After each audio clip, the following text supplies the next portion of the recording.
من الشیطان الرجیم بسم اللہ الرحمن الرحیم۔ بچوں آج ہم پڑھیں گے سورہ مریم کی آیت نمبر 35 سے لے کر 40۔ یہ کتنی آیت بن جاتی ہے؟ 5۔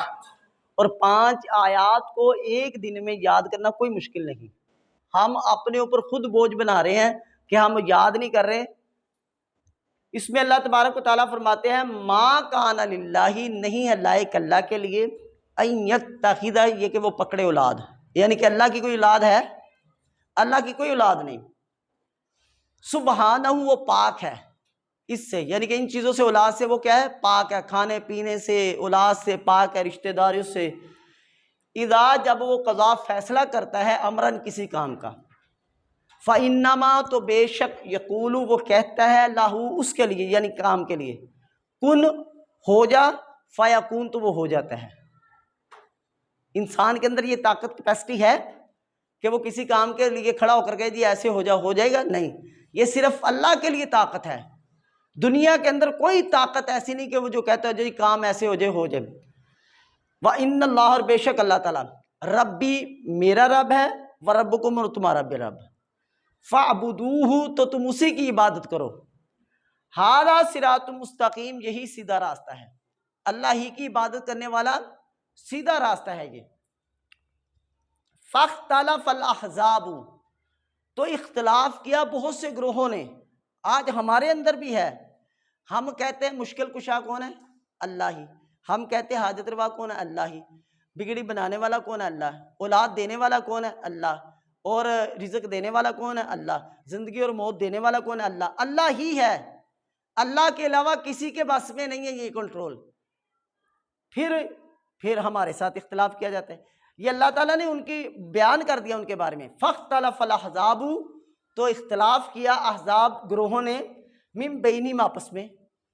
فَوَيْلٌ لِّلَّذِينَ، تو ہلاکت ہے ان لوگوں کے لیے، کافروا، جنہوں نے کفر کیا، انکار کیا، من مشہد یوم عظیم، بڑے دن کے دیکھنے سے، یعنی کہ قیامت کے دن کے بارے میں اختلاف کیا۔ اسمع، خوب سنتے ہیں، بہم، وہ، وابصر، اور خوب دیکھتے ہیں وہ، یوما، جس دن، یاتوننا، وہ آئیں گے ہمارے پاس، لیکن الظالمون، لیکن ظالم، الیوم، آج کے دن، فی ضلال مبین، واضح گمراہی میں ہوں گے۔ یہ کون سے ظالم ہیں؟ جنہوں نے اللہ کے ساتھ شرک کیا، جنہوں نے اللہ کے علاوہ کسی اور کو حاجت روا مانا، جنہوں نے اللہ کے علاوہ کسی اور کو مشکل کشا مانا، جنہوں نے اللہ کے علاوہ کسی اور کو رزق دینے والا مانا، اور جنہوں نے کسی اور کو اولاد دینے والا مانا۔ اللہ تعالیٰ فرماتے آج کے دن یہ واضح گمراہی میں ہے، کھلی گمراہی میں ہے۔ یہ اللہ کا قرآن کہہ رہا ہے، یہ ظلم ہے۔ وَأَنذِرْهُمْ، اور آپ ڈرائیے ان کو، یوم الحسرت، حسرت کے دن سے، یعنی کہ اس دن افسوس کریں گے۔ پھر کاش ہم دنیا میں ایسے مان لیتے، اللہ کی توحید کو مان لیتے، اللہ کی الوہیت ربوبیت کو مان لیتے، اللہ کے اسماء و صفات کو مان لیتے۔ اذ، جب قضی الامر، فیصلہ کر دیا جائے گا کام کا، وہم، وہ، اور وہ، فی غفلت، غفلت میں پڑے ہیں، وہم لا یؤمنون، اور نہیں وہ ایمان لاتے، یعنی کہ غفلت کے مارے ہیں۔ جیسے کہ آج ہم غفلت کر رہے ہیں نا، میں آپ کو کہہ رہا بچوں اس کو یاد کر لو ساتھ ساتھ، آپ غفلت میں ہیں، لیکن جب آپ کا امتحان ہوگا، کامیاب بچے وہی ہوں گے جنہوں نے ساتھ ساتھ یاد کیا ہوگا، لیکن جنہوں نے نہیں یاد کیا وہ اس دن پچھتائیں گے کہ کاش ہم اس وقت یاد کر لیتے۔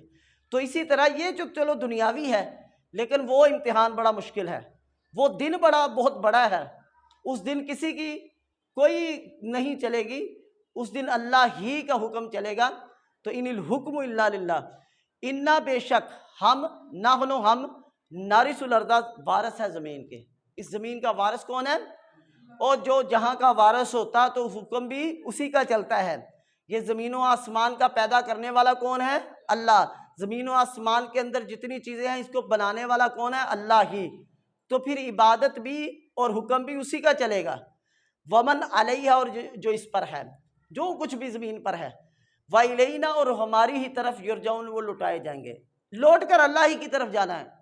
اللہ تعالیٰ اپنے بندوں کو بار بار یہ بتا رہے ہیں کہ بندو میرے پاس آنا ہے، اپنے اعمال ٹھیک کر کے آنا ہے، اپنے عقائد کو ٹھیک کر کے آنا ہے۔ عقیدہ توحید پر آنا، ٹھیک ہے نا؟ تو اللہ تبارک و تعالیٰ سے دعا ہے کہ اللہ تبارک و تعالیٰ ہمیں قرآن کو پڑھنے اور اس کو سمجھنے اور اس پر عمل کرنے کی توفیق عطا فرمائے۔ وما علیہ الا البلاغ المبین۔